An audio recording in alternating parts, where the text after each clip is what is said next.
Yeah, you can do Mataji, but put private Mataji. Hare Krishna Oh, Vancha Kalpatarubhyasya Kripa Sindhu 1 second, Harita Mataji. Kirtida Mataji, we have to put it private, and how? then we will do public later. How? I can do it. Can I do it? Okay. Yes. So I did Oh, already you live. already did. Okay, I will do that. I will do that. Don't worry. Okay. Thank you, Mataji. Go ahead, Harita Mataji. Yeah, sure. Hare Krishna Vanchakalpatarubhyascha Kripa Sindhubhya eva cha Patitanam Pavanebhyo Vaishnavebhyo Namo Namaha अनंत कोटि वैष्णव वृंद की जय। नामाचार्य श्रील हरिदास ठाकुर की जय। प्रेम से कहो श्री कृष्ण चैतन्य प्रभु नित्यानंद श्री अद्वैत गदाधार श्रीवासादि गौर भक्त वृंद की जय। श्रील प्रभुपाद की जय। गुरु महाराज की जय। All glories to the assembled devotees, all glories to the assembled devotees, all glories to the assembled devotees. Please accept my humble obeisances. All glories to Srila Prabhupada. This is Harita from Texas, welcoming all of you to this mid-morning Japa session of Bhakti Sangha. Since we don't have any time for introduction, so let us move to our next session, that is Nectar of Devotion. So today's speaker is Her Grace Priti Vilasini Mataji. And the topic is Nectar of Devotion, Chapter 21. Hare Krishna Priti Vilasini Mataji, please accept my humble obeisances. All glories to Srila Prabhupada, all glories to Guru Maharaj. Thank you very much, Mataji, for giving your valuable time and association today and enlightening us on this topic. I would like to read the Srila Prabhupada's quote before handing over the call to you, Mataji. I'm just pulling it up.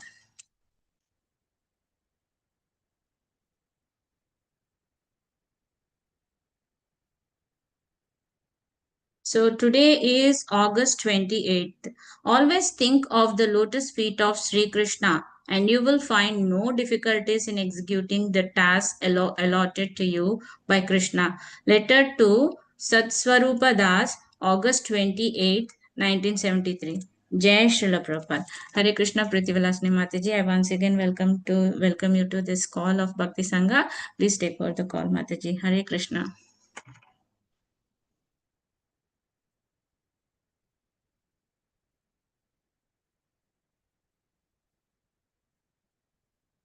Hare Krishna Mataji.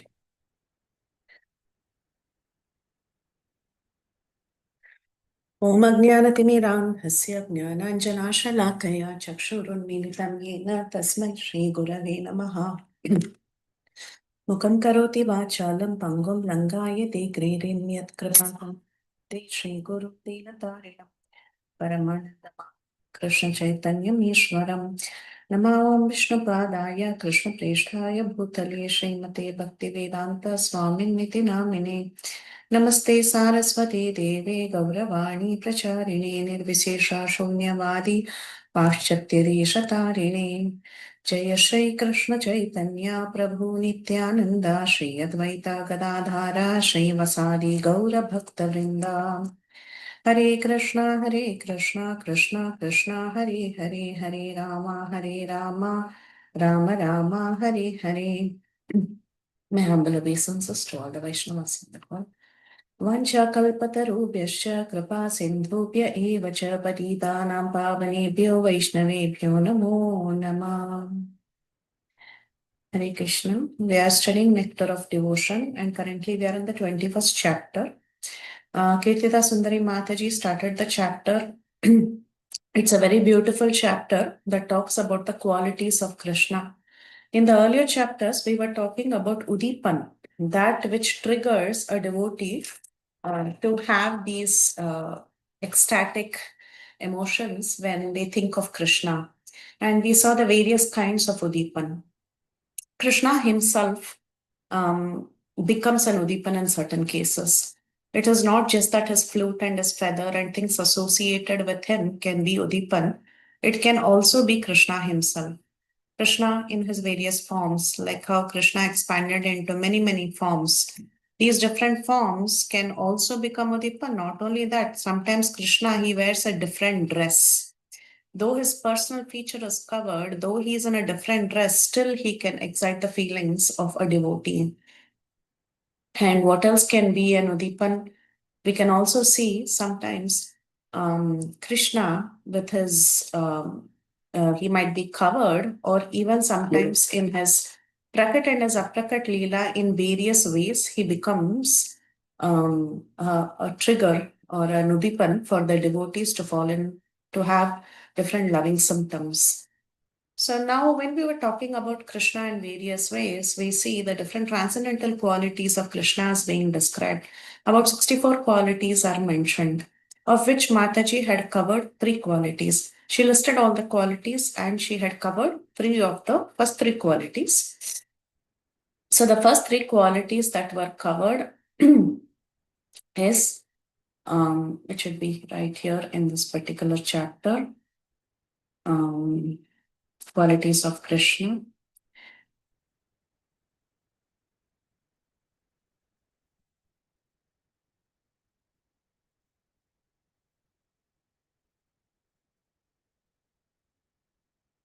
I think this is the list of all the qualities that is mentioned. And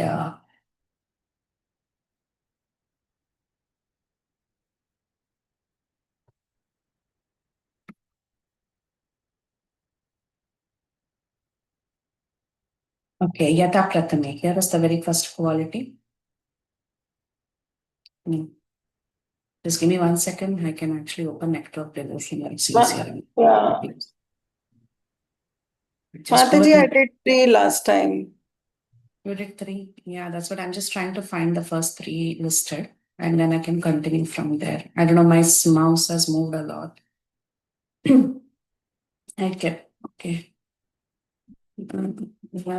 Okay, these are the 4 transcendental qualities by which Krishna is attracted, the 64 qualities. Okay, but beautiful bodily features. This is the first quality. Sorry, I lost the page. My bad.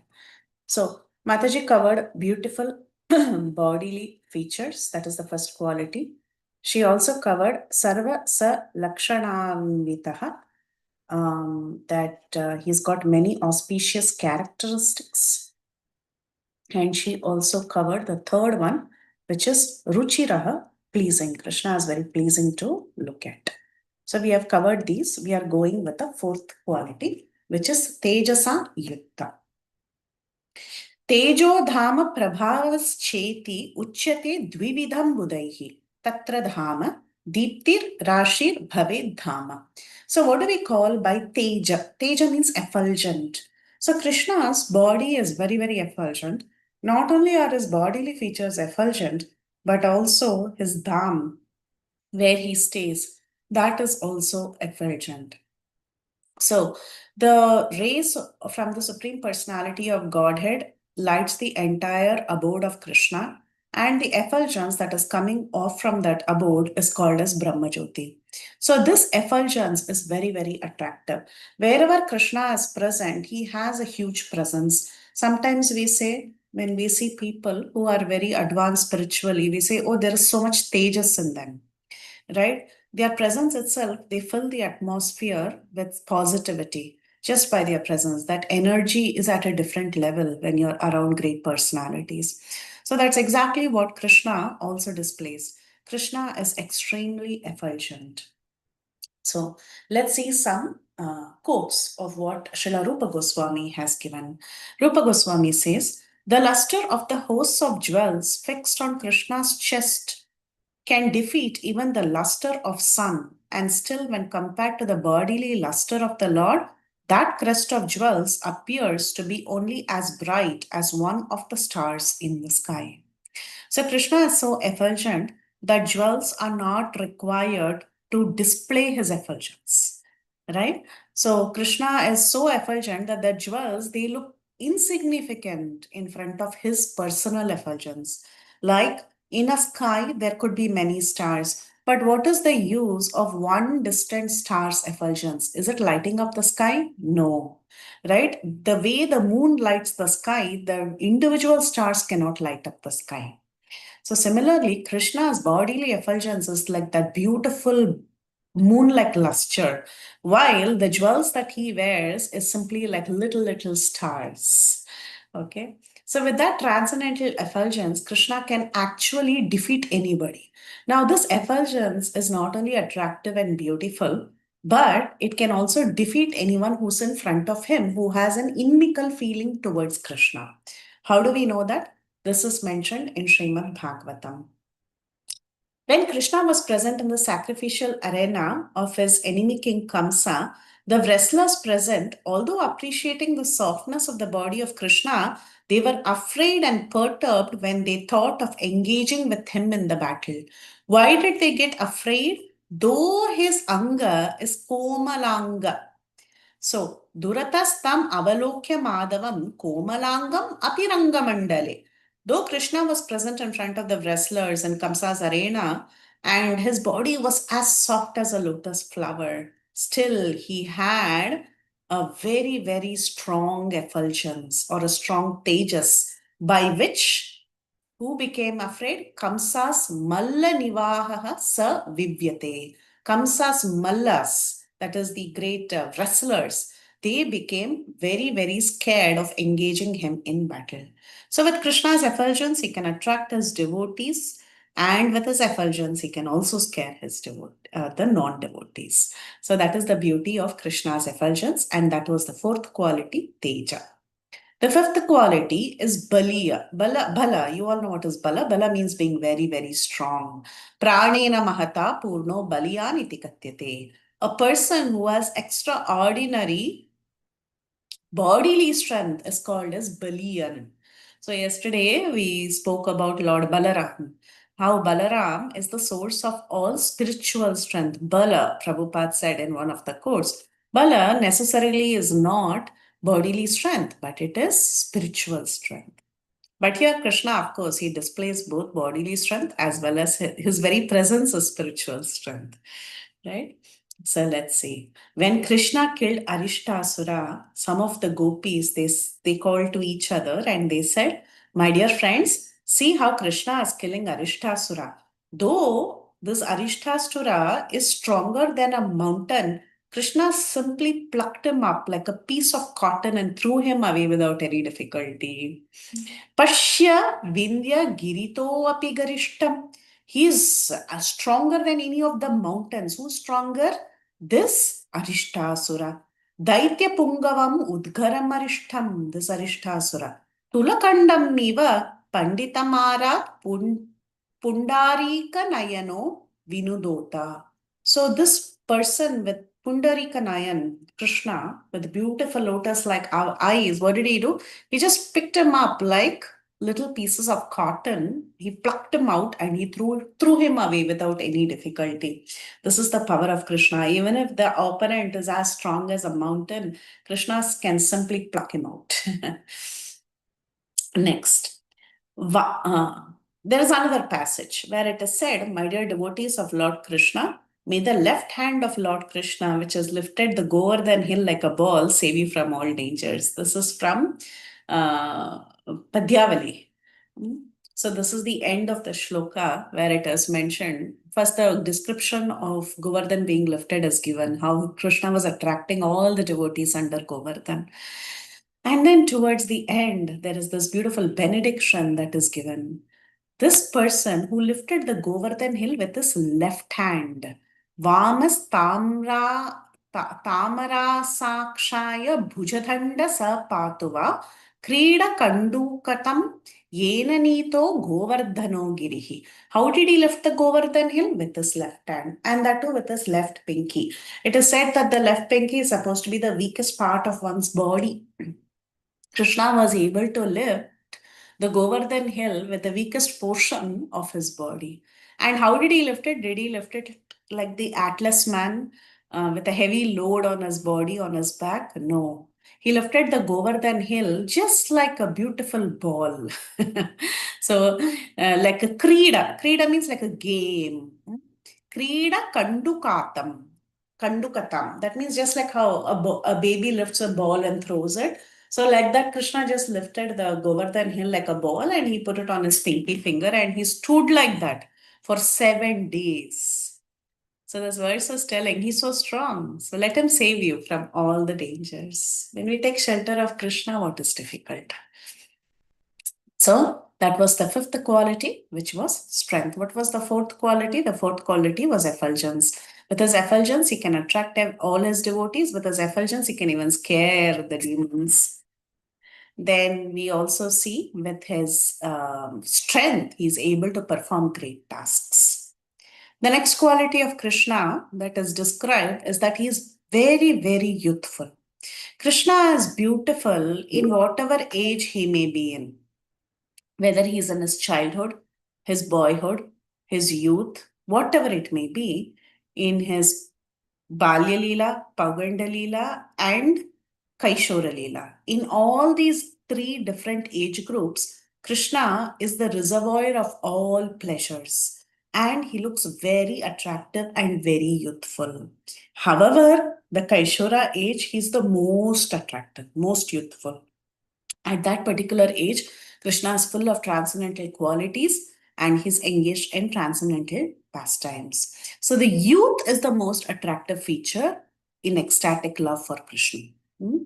So, of course, Balya Leela gets over before around, I think around 5 years it gets over. Then you have the Pauganda Leela from 6 years onwards. And then the youth pastimes begin. But Krishna as a youth, Shyam Sundar, he's the most attractive of all. His youthful appearance is extremely attractive. Next. In fact, at this age, Krishna is described like this. The force of Krishna's youth was combined, and his beautiful smile, which defeated even the beauty of the full moon. He was always nicely dressed in the beauty surpassing, in the beauty, sorry, let me read again. At this age, Krishna is described as follows. The force of Krishna's youth was combined with his beautiful smile, which defeated even the beauty of the full moon. He was always nicely dressed in beauty, surpassing even Cupid, and he was always attracting the minds of the gopis, who were thereby feeling pleasure. So that is the beauty of Sri Krishna in his youth form. And in his youth, he is very, very pleasing to the gopis of Vrindavan. That was the sixth quality. Now, the seventh quality. Now we are shifting gears. All this while we were describing the beauty of Krishna, we were seeing how he's so effulgent, how he's very strong in whatever he performs. With the strength also, he can attract everybody. We also saw how he's very, very youthful in all his dealings and in his appearance. Now we are going to see how Krishna talks. This is actually very, very nice. Krishna is described as Kovida. Kovida means a great personality who can articulate very nicely. A Pandita who can articulate nicely. So Krishna is described as a wonderful linguist. How is he described as a wonderful linguist? Vivida Adbhuta Bhashavit Saprokto Yastu Kovidaha. What does Krishna do? Nana Deshesu Bhashasu Samskrite Prakriteshu cha. Nana Desheshu Bhashasu. That means Krishna can speak in varieties of languages. Desha Bhashya. Desha Bhashya means not only the language that is local to your town, but this person can speak varieties of languages in that country. That is what Krishna can do. Krishna can not only speak Braj Bhasha, he can also speak Telugu, he can speak Kannada, he can speak Malayalam, he'll speak everything. So this is Krishna. Nana Desheshu Bhasheshu. Many, many varieties of Desha Bhashas. So can he speak Sanskrit? Of course, he can speak Sanskrit. Sanskrit is what? It is the language spoken by the demigods. Yes, Samskrite. Yes, he can speak very good Sanskrit. Prakriteshu cha. There is also Prakrita. Prakrita means the local language that is generally spoken. That's a variant of Sanskrit. He can speak that also. So he is considered a very wonderful linguist. Traditionally, it is said that not everybody would speak Sanskrit. Though Sanskrit was very commonly well known to everybody as the language of the demigods and as the language of the scriptures. Everybody didn't speak Sanskrit on a conversational style. They would use Prakrita to speak on a conversational style. So like this, Krishna would speak everything. Did he stop with that? No, Rupa Goswami adds something else. Rupa Goswami says, yes, Nana Desheshu Bhasha. He would speak various languages. Yes, he would speak Sanskrit. Yes, he would speak Prakrit. But he would also know the language of the animals.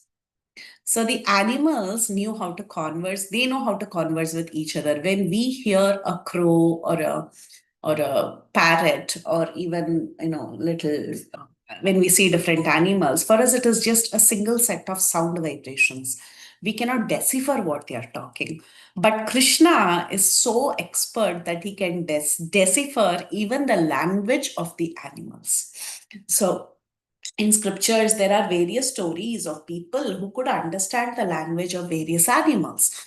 Like, for example, we have heard in the Ramayana, this Kekeya Desha's Raja, Kaikeyi's father, he could understand the language of insects or ants. He could understand their language.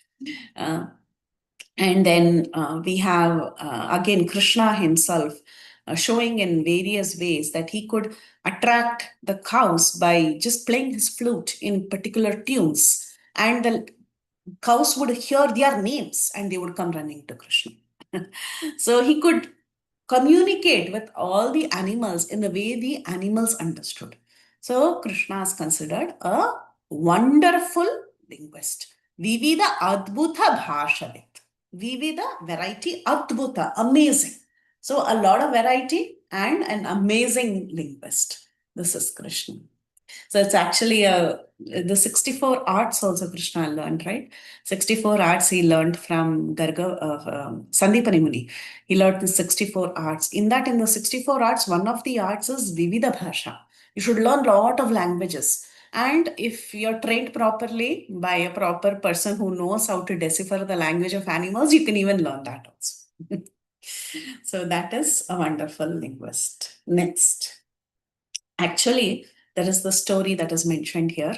Rupa Goswami says, an old woman in Vrindavan, present at the time of Krishna's pastimes, once stated in surprise, how wonderful it is that Krishna, who owns the hearts of all the young girls in Brajabhumi, can nicely speak the language of Brajbhumi with the gopis. That means he speaks Brajbhasha. While in Sanskrit, he speaks to the demigods. When the demigods come, you can't speak Braj Bhasha with them. What do you speak? You speak Sanskrit with them. So he nicely speaks Sanskrit with the demigods. And in the language of the animals, he can even speak to cows and buffaloes. Similarly, in the language of the Kashmir province and with the parrots and birds, he can speak to in all different common languages. So he knows Kashmiri also, Kashmiri Bhasha also, he knows very well. And then he can speak with the parrots and the birds and the cows and the buffaloes. So like this, Krishna is very, very expressive. So like this lady was expressing how Krishna had become so expert, and she was in fact inquiring from the gopis. She was asking gopis, how is it this Krishna is so expert? So in fact, even the gopis also, they took lessons from Krishna. And this elderly gopi is asking, how is this boy knowing everything, how to talk to all these different animals?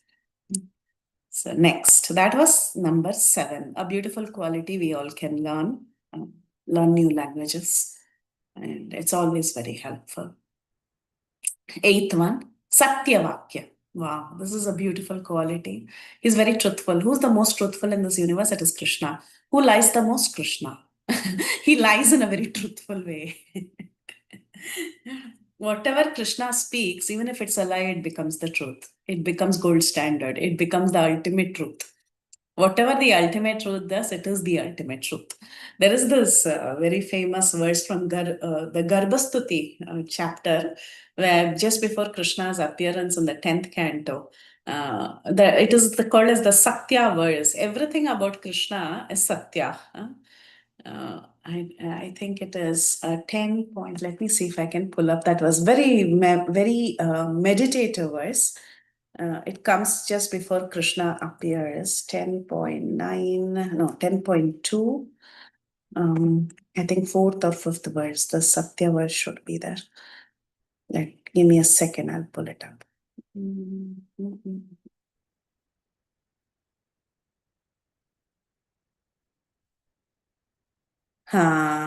Yeah, 26, verse number 26 now. Okay. Satyavratam satyaparam trisatyam satyasya yonim nihitam cha satye satyasya satyam vritasatya netram satyatmakam tvam sharanam prapanna. That means the demigods prayed. Whom are they praying to? They are praying to the Garbha of Devaki. They are telling, oh my Lord, you never deviate from your vow. Right? When Krishna gives a vow, he never deviates from that. He says, Sarvadharman parityaja mamekam sharanam vraja ampam sarva papebhyo mokshashyami mashucha. He's not going to go away from his word. Or when Ramchandra says, Sakradeva prapannaya, tavasmiti chayachate abhyam sarvada tasmai dadami etat vratam mama. When he says, this is my vow, that means he will not deviate from his vow. So his vow is truthful. You never deviate from your vow, which is always perfect because whatever you decide is perfectly correct and cannot be stopped by anyone. Being present in three phases of cosmic manifestation, creation, maintenance, and annihilation, in fact, you are the supreme truth. You are the supreme truth. Everything is emanating from you. Whatever truth we see in this world is coming from you. Indeed, unless one is completely truthful, one cannot achieve your favor, which therefore cannot be achieved by hypocrites. You are the active principle, the real truth, all the ingredients of creation. You are known as Antaryami, the inner force. You're equal to everyone. Your instructions are truthful. They apply for everyone in all time. You are the beginning of all truth. You are the middle of all truth. You are the ending of all truth. So we pay obeisances unto you and we surrender unto you for begging your protection. So this is a very, very beautiful verse, right? Where Satya is being called out. Krishna is always very, very truthful and he will keep up his word.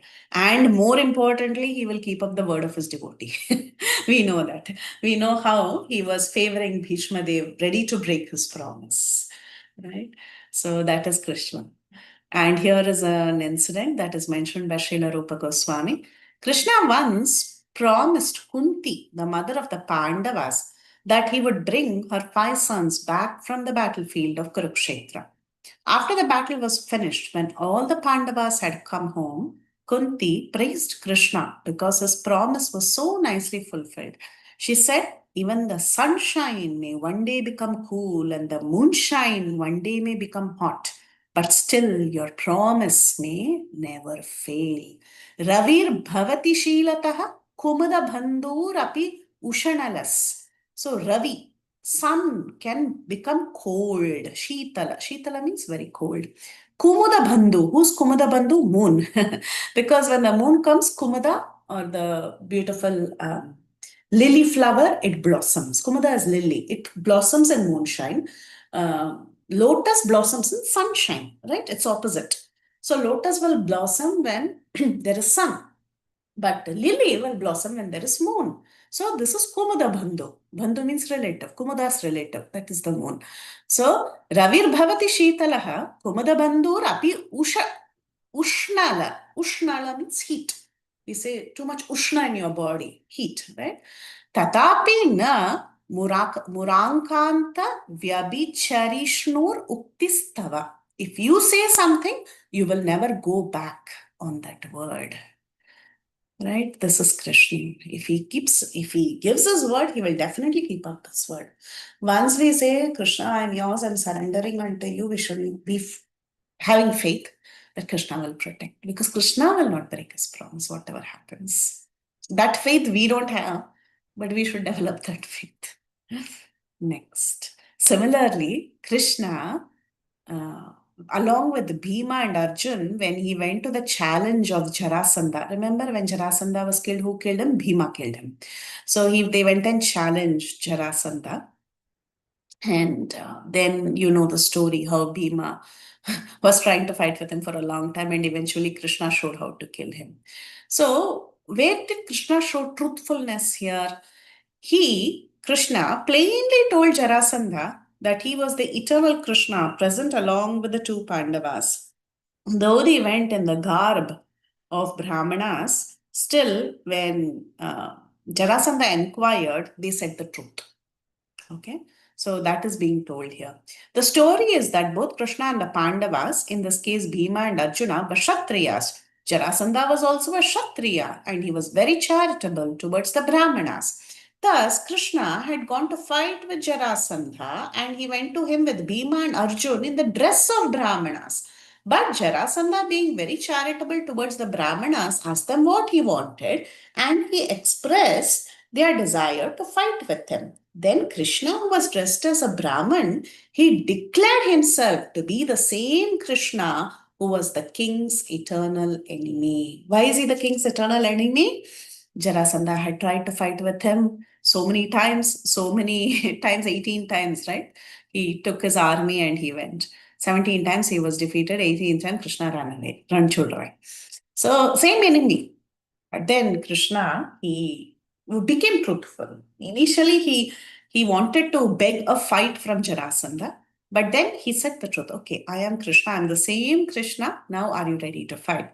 But then Jarasandha said, I don't fight with weaklings like you who ran away from battlefield, nor do I want to fight with a youngster like Arjun. I want only the strong boy Bhima. And then Bhima takes him on. And finally, of course, only through Krishna's intelligence, Jarasandha was killed. Krishna showed how to kill Jarasandha. Okay. So that was what? What was this quality? Who remembers? I don't want anyone to sleep. That's why I'm asking. What quality are we discussing now? Satyavak, Mataji. Very nice. Yes, Yeah, Mataji. Satyavatam. Yes, he is always speaking the truth. Nice. Next, Priyamvada. Pleasing talk. See, talking the truth is one thing, but saying the truth in a nice way. Satyam vada, priyam vada, right? Priyam hita and also hita. It should be. It should not only be satyam. It should also be pleasing, and it should also be beneficial. 3 qualities are there in truthfulness. One should not say I'm very truthful and then speak the truth in a very harsh, unpalatable way. Yes, truth is harsh. Yes, truth is bitter. But you should not present it in a bitter way. You should sugarcoat it and present it. That is when it is beneficial for the other person. Otherwise, if you come and tell the truth on the face and make it sound very harsh and hurt the other person, how will the other person be benefited from it? Right? The other person will say, okay, good luck to you and leave your association. No. If we are really concerned for the other person, we really want to tell the truth nicely, say it nicely, package it nicely, don't hurt the other person. So Priyamvada. And just not hurting the other person and telling the truth sweetly is not enough. That truth should be beneficial for that person's improvement. So you should ensure, am I saying this to satisfy my ego? Or am I saying it for the benefit of the other person? These 3 things should be put together while speaking the truth. Krishna knows this art. So he says, Priyam Vada. He speaks very, very nicely. Jane Krita Paradhe Api Santva Badi Priyamvada. Who's a Priyamvada? Priyamvada means one who speaks very nicely. Pleasing talker. A person who can speak sweetly even with his enemy just to pacify him is called a pleasing talker. And let's see when. Krishna was such a pleasing talker that after defeating his enemy Kaliya, remember this? When he defeated Kaliya, he didn't kill Kaliya. He only punished and chastised Kaliya in the water of Yamuna. That time he said, my dear king of snakes, although I've given you so much pain, please do not be dissatisfied with me. It is my duty to protect these cows which are worshipped even by demigods. Only in order to save them from danger of your presence, I have been obliged to banish you from this place. See the way Krishna presents the case. Krishna didn't say, you're such a nonsense, get lost. No, Krishna said, see, I had to do this, fortunately or unfortunately, because I'm representing the cows. I have to save the cows. For their benefit, I had to do this. So please don't take offense. Please leave this place so that everybody can be happy. So that's how he presents the truth. Kaliya was residing within the water of Yamuna, and we all know as a result of that, this black portion of that river had back portion what is a back portion of a river? I know this is interesting. This has to be highlighted. Sometimes we say Kalia was in Yamuna and Yamuna got poisoned. It is not the entire Yamuna. When Yamuna is a flowing river, how won't it get diluted with the current? So this is actually, it's called as an oxbow. That's why I said backwaters. Yeah, back portion. So it's an oxbow. It's basically when the river meanders, it forms a little pond kind of a structure in a certain place. It is a portion of Yamuna, which is not a flowing river. That's why it was stagnant and it had become poisoned. And that was a very nice residing place for Kalia. Kalia was enjoying there very nicely. And the region around that area had fully got destroyed. Okay. So now, as a result of the back portion of that river had become poisoned. So many cows had drunk that water and died. Of course, Krishna brought them back to life. Therefore, Krishna, even though he was just 4 or 5 years old, dipped himself into the water, punished Kalia very severely, and then asked him to leave the place and go elsewhere. Krishna said that at that time, the cows are worshipped even by demigods, and he practically demonstrated how to protect the cows. Right? So he practically demonstrated how to protect the cows. At least people who are in Krishna consciousness should follow Krishna's footsteps to protect cows. Krishna spoke for the cows. Cows are worshipped even by demigods. Remember when Bhumi, she is overburdened, she takes the form of a cow because cow is very worshipable. A cow can invoke compassion. Cow is a very gentle animal. Cow is a representative of the Lord. So the cow is even pleasing to the demigod. So Krishna himself showed how to protect and worship cows. So that's why we have Gopashtami and Govardhan Puja, demonstrating this quality of Krishna. So to protect the cows, Krishna was a pleasing talker. And whom did he convince? He convinced Kalia very sweetly. Okay, so is it enough if you speak the truth and you speak it pleasingly? Yes, you should speak for the benefit of others. That's what Krishna did, right? He spoke for the benefit of the cows and he also spoke ultimately for the benefit of Kalia also. Now, what else can you do when you speak nicely? You have to be fluent. We have noticed this. Sometimes if a person is not very fluent, the words are not flowing properly from the mouth. It is very difficult for us to give our attention. You all are experts. You've all heard so much Harikatha and so many people at work. You know this very well.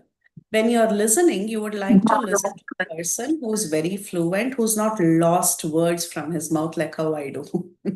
Okay, from time to time, I don't have words in my mouth. But then Krishna is not like that. Krishna is very fluent. A person who can speak meaningful words and with all politeness and good qualities is called as Vavaduka or fluent. So he is Vavaduka, one who is extremely fluent and he doesn't have any loss of words. He knows what word to speak next. So those who do this TTC course, we have a big session on how to speak fluently. That is a full training session and all of us are struggling, right? Even the teacher who is giving the training is struggling. So we should not use filler words. Don't say, you know, and then don't say, wo to, ye to, all that.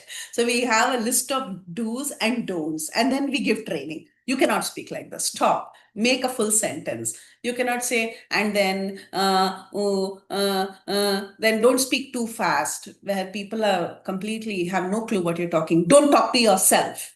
Now, sometimes we're just murmuring to ourselves. We don't care what the audience, whether the audience is grasping what I'm talking or not. That is none of my business half the time. I'm just speaking to myself. And I don't care what the audience is doing. No, these are not good talkers. So one of the important quality to give a good class is to be a good fluent speaker. Again, many of us have not come to that mark, but we can definitely take some inspiration from Krishna, right? So that's why we are reading about Krishna and Nectar of Devotion. How nicely he's a fluent talker. A person who can speak meaningful words. This is very important. Every word should be meaningful and with all politeness, connect with the crowd, be compassionate. Try to tell them very sincerely what you are meaning to tell with all good qualities without having hate towards either the topic or to the audience. Such a person is called as Vavaduka, one who's very, very fluent. Let's see a situation. Tatra adyo yata. Let's see, there is a nice statement in Bhagavatam regarding Krishna speaking politely. When Krishna politely bade uh, politely bade farewell to his father Nanda Maharaj politely bade farewell, not bade farewell, rather politely bade his father Nanda Maharaj to stop the ritualistic offering of sacrifice to the rain god Indra. A wife of one village cowherd man became captivated. She later thus described the speaking of Krishna to her friends. Krishna was speaking to his father so politely and gently that it was as if he were pouring nectar into the ears of all the people who were present there. After hearing such sweet words from Krishna, who will not be attracted to him? So, this is how Krishna presented his case when the Indra Puja was happening. When the Indra Puja was happening, and led by Nanda Maharaj. At that time, Krishna wanted to stop that and he wanted to divert the puja to Govardhan and the cows, right? And the Brahmanas, of course. So at that time, what did Krishna do? He spoke very sweetly. He spoke very politely. He spoke very convincingly, authoritatively, quoting scriptures. Of course, we know there were a lot of faults in what he said because he was speaking from Karma Mimamsa. So our acharyas know the problem. But the intention of Krishna was to present it in such a way so that Nanda Maharaj gets convinced. So that Nanda Maharaj gets convinced and he stops this worship of Indradev and rather he focuses on what is required for the cowherd village. Right? So that is how Krishna speaks very gently, very sweetly, very convincingly, and very fluently. No faults in how he speaks. Krishna's speech, which contains all good qualities in this universe, is described in the following statement by Uddhava. Uddhava is a very good friend of Krishna. He's also the minister of Krishna, and he describes Krishna's speech. He says, the words of Krishna are so attractive that they can immediately change the hearts of even his opponent. His words can immediately solve all of the questions and problems of the world. Although he does not speak very long, each and every word from his mouth contains volumes of meaning. We know this in Bhagavad Gita. Every word has hundreds of meanings. These speeches of Krishna are very pleasing to my heart. So you see how nicely Krishna presented Bhagavad Gita. So succinct, right? Though it has 700 verses, it's loaded. Even to this day, we are not able to scratch the surface of the contents of Bhagavad Gita. Are we able to understand all the 700 shlokas Krishna spoke? No. He spoke it so clearly, so succinctly. One chapter flows into the next, and then it goes on in a conversation, so beautifully weaved. And the acharyas are writing commentary after commentary after commentary for every word of what Krishna has spoken. So, this is good speech. Krishna's speech contains good qualities and they can change the heart of even his opponent. Change the heart of even the opponent. Yes. In Bhagavad Gita's case, Arjun was already his friend and devotee surrendered and all that. That we agree, okay, in Arjuna's case. But then there have been so many situations where people have been transformed by the speech of Krishna. I mean, what to talk of Krishna Leela? But even now, so many devotees, they read the Bhagavad Gita and their hearts are transformed forever. So he doesn't have to give long lectures or long corrections and all that. Just a little bit, if he speaks, a little words come out of his mouth that is loaded and pregnant with meaning. These speeches of Krishna, they are so pleasing, so pleasing. They are fluent. They are, what is that? They are the truth. First thing is the truth. Second thing is it is being spoken nicely. Priyam Vada. Then it is Hita, it is also fluent. So these are the ways of how Krishna speaks. Okay. So now we saw Krishna's Tejas first. Tejas, his presence, his bodily features, we were describing initially, how he's very strong, how he's very effulgent, how he looks, all that we saw. In various ages also, he's very attractive. We saw all that about his bodily features. Even in the previous class, Mataji also spoke about bodily features. So for quite some qualities were about bodily features. Then the next few qualities are about his speech, how he converses with people. Now, to converse, what should you have? You should first learn, right? You should know what is what. You should have some intelligence. So without knowing, how can you speak? So we see quality number 11 is supanditaya. That means he is very learned. Vidwan नीतिज्ञ इति एष सुपंडित्यो द्विविधा मत. Vidwan akila vidya win nitijñas tu yathartha krit. Learned. When a person is highly educated and acts strictly on moral principles, he's called highly learned. So it is not enough if you just have education. What should you have? You should have education. At the same time, you should be very strong on moral principles.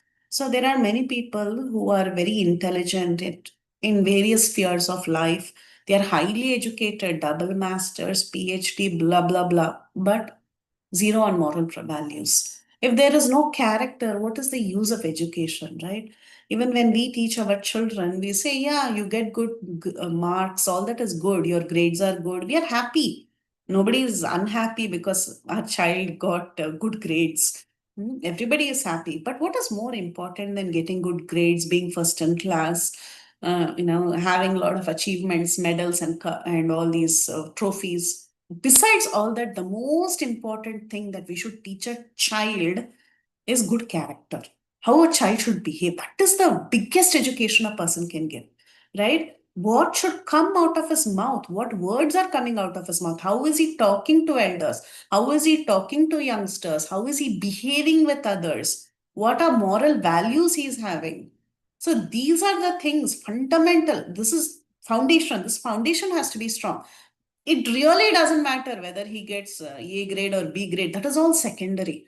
The most important thing is moral values, value education. That's why even in Krishna conscious circles, when we have children's classes, what do? We teach them Bhagavad Gita, we teach them shloka, we teach them this and that. But then we give so much emphasis on values, moral values. It is extremely important. It has to be cultivated since childhood because those are the grooming years. If we leave it at this time and we teach, we encourage their pride and the way they answer us and all that, their arrogance, if we are just encouraging it and enjoying it, then their future is completely gone. So they should be very heavily disciplined, especially in keeping up moral values. Children should be, I'm not the right person to talk, I know, but still in my observation, not an advice, but in my observation, I feel this is the most important thing in raising kids. They should be, let them do well in their grades, that's all secondary. But the most important thing is character, because that foundational years, if it is spoiled, it is gone for life. You've lost your child forever. So that first few years, till 15 years or 20 years, nicely make the foundation very strong. Then you don't have to worry at all. Your child will always be yours. The child will always shine in wherever they go if the value system is very good. So Krishna is highly educated and also very strict on moral principles. He's called highly learned. A person conversant in different departments of knowledge is called educated. And because he acts on moral principles, he's called morally stout. Together, these two factors constitute learning. Learning is just not about vomiting something, fetching grades, showing your intellect, proving yourself to be the best. That is not learning. Learning means, yes, you have to know everything. At the same time, have very good values. Stay humble, stay grounded. So let's see. Krishna's receiving education from Sandipani Muni is described by Sri Narada Muni as follows. This is very nice. In the beginning, Lord Brahma and others are like clouds of evaporated water from the great ocean of Krishna. In other words, Brahma first received his Vedic education from Krishna, as the clouds receive water from the ocean. That Vedic education or instruction, which was spoken by Brahma to the world, was then reposed upon the mountain of Sandipani Muni. Sandipani Muni, his instructions to Krishna are like a reservoir of water on the mountain, which flows as a river and goes again to mix with the source of the ocean of Krishna. Such a beautiful analogy. So, what happens? What is being described here? Lord Brahma and others, they are like clouds of evaporated water. You see clouds in the sky. These clouds in the sky, they have evaporated the water from the ocean. Who's that ocean water? That is Krishna. So Brahma, he has received the knowledge from Krishna and he is behaving like a cloud. Does the cloud just rest like that? It pours down rain, right? That rain was poured down on a mountain called as Sandipani Muni. And Sandipani Muni, when he was instructing Krishna, he collected all that water, created a small lake of water, and he presented it to Krishna. Now, do lakes stay? Right, the lakes or rivers, they just stay there? No, they flow and they mix into the source of Krishna. Ocean, sorry, they mix into the source of the ocean. So, like that, these teachings, they mixed into the ocean of Krishna. And that means Krishna is the source. It went one full water cycle and it came back to Krishna. To be more clear, the idea is that Krishna actually cannot be instructed by anyone, just as the ocean does not receive water from any source, but it is itself. So, where did everything start from? The knowledge transfer started from Krishna only, right? He's the ocean. How did the ocean receive the water eventually? Because the ocean was the source. So, it only appears that the rivers are pouring water into the ocean. So it is clear that Brahma received his education from Krishna, and from Brahma via the disciplic succession, the Vedic instructions was distributed. Sandipani Muni is likened to the river which is flowing down again to the same original ocean of Krishna. So this is about Krishna receiving knowledge. Krishna is the source of all knowledge. He's obviously extremely well learned. All the knowledge is in fact coming from him. And when he's learning the knowledge from Sandipani Muni, 64 hours and 64 days, it is like the ocean getting back its water through the water cycle. That's all. So this is our Krishna. And there was no question of Krishna having any lack of moral values as he was learning or as he was advancing in his education. Okay. Now, let's see one more. The Siddhas, the inhabitants of Siddhaloka, were all born with fully developed mystic powers. The Charanas, the inhabitants of a similar planet, pray to Krishna as follows. My Lord Govinda, the goddess of learning, is decorated with 14 kinds of educational ornaments. Her intelligence is all pervading within the 4 departments of the Vedas. Her attention is always on the law books given by the great sages like Manu, and she is apparelled in 6 kinds of expert knowledge, namely Vedic evidence, grammar, astrology, rhetoric, vocabulary, and logic. Her constant friends are the supplements of the Vedas, the Puranas, and she is decorated with the final conclusion of all education, the Vedanta. And now she has acquired an opportunity to sit with you as a class friend in school, and she's now engaged in your service. Krishna, the Supreme Personality of Godhead, does not require any education, but he gives a chance to the goddess of learning to serve him. Being self-sufficient, Krishna does not require the service of any living entity, although he has many devotees.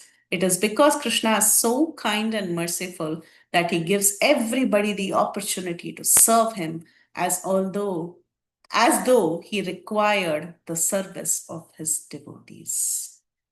So Krishna, when he went to the school of Sandipani Muni, it was like as if the goddess, it's not that the goddess of learning, Saraswati Devi, is endowing him with knowledge. Rather, Saraswati Devi was sitting next to him and admiring Krishna. She was sitting like a classmate and looking at Krishna. Because where is the knowledge for Saraswati coming? It is actually coming from the Supreme Lord. He is only giving her knowledge, right? Same thing, the same ocean example, the cloud and the ocean example can be applied here also. Saraswati Devi herself is getting her education from Krishna. So she is the one who's bestowing knowledge everywhere. Her Lord is Krishna. Just like this beautiful pastime of Sri Chaitanya Mahaprabhu, when he was, who was that person who came to debate with Chaitanya Mahaprabhu, and later Saraswati came in his dream. Then Mayavadi's Keshav Bharati. Keshav. Keshav Bhavati, Hari Bol. Digvijay Pandit. Digvijay Pandit. Wonderful. Thank you so much. And regarding moral principles, it is stated in Bhagavatam that Krishna rules over Vrindavan as death personified to thieves, as pleasing bliss to the pious, as the most beautiful Cupid to young girls, as the most munificent personality to the poor men. So he is very strong on moral values. And to his opponents, he's like the fire that is generating from Lord Shiva. To the friends, he's like the moon full of nectar. So he deals with different people according to their disposition. When he is death personified to the thieves, it is not that he's without moral principles or he's cruel. He's still kind. He punishes the thieves with death to exhibit his high quality of moral principles. That means Krishna gives the right punishment at the right time. He encourages the right person at the right time. He's very strict on values. He deals with different people according to their dealings with him. Ye yata mam prabatyante tam sataiva bhajamyaham. So Krishna's dealing with the devotees and non-devotees is always good. It is always for their benefit. If Krishna is killing demons, he is liberating them. Right? Whatever Krishna does, it's always for the good of everybody. That's why he is the topmost moralist. When someone is behaving for the ultimate benefit of that person is considered the topmost moralist. So we are stopping at 11. I have 5 minutes for question answers and I have a call after this. So question answers or reflections we can take for 4 minutes and we can stop. From 12, Buddhiman, we will continue next week. I just wanted to tell that this chapter has 64 different qualities. We cannot finish it in one shot. So we will take more time. Okay. Anyone for questions, thoughts, Hare comments? Krishna, Priti, Vilasini Mataji. Thank you, Mataji, for such enlightening class. Like we have mentioned various qualities of Krishna. Like from this class, we have learned about effulgence, about the strength of Krishna, about how Krishna is always youthful, and how he is a wonderful speaker and he speaks in different languages. Any language, and he can speak to anyone, and how truthful he is, and how pleasantly he speaks without hurting anyone, in a pleasant way, and his fluency of the language, and how great learning, like what are the great, he's a great or I don't I'm missing this quality, Mataji, learning quality, and his intelligence. He's very intelligent. Means he's the most intelligence of everyone, and his yeah. I think these are the few I remember, Mataji.